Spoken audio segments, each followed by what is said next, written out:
નાના બાળકો સિક્કો ગળવા સહિતના અનેક કિસ્સાઓ ધ્યાને આવેલ છે। ત્યારે પાટણ જિલ્લાના સિદ્ધપુર તાલુકામાં આવશે ગોકુલ મિલમાં કામ કરતા એક 25 વર્ષીય પરપ્રાંતીય યુવાન સિવ્યેશ કુમાર પટેલ ગતરોજ વહેલી સવારે બ્રશ કર્યા બાદ જીભ ઉપરની ઉલિયા વડે ઉતારતા હતા। તે દરમિયાન ઉલિયો વધારે પડતું પાછળ લઈ જવાથી અન્નનળીમાં ગળી જવા પામ્યા હતા। જે બાદ તે હોજરીમાં ફસાઈ ગયું હતું। ત્યારે હોજરીમાં ફસાયેલ ઉલિયાના કારણે તેઓને પીડા શરૂ થઈ હતી।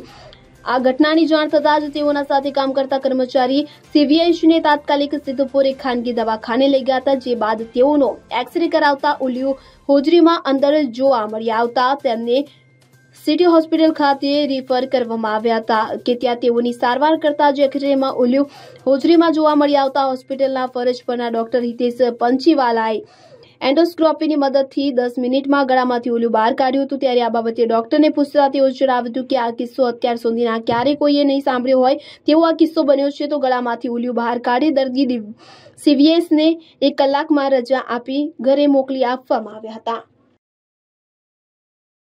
દીપક સતવારા સાથે CN24 ન્યૂઝ પાટણ। હવે જુઓ દેશ દુનિયાની તમામ ખબરો તમારી આંગળીના ટેરવે। ઉઠાવો મોબાઈલ અને ગૂગલ પ્લે સ્ટોર પરથી ડાઉનલોડ કરો અમારી CN24 ન્યૂઝ મોબાઈલ એપ।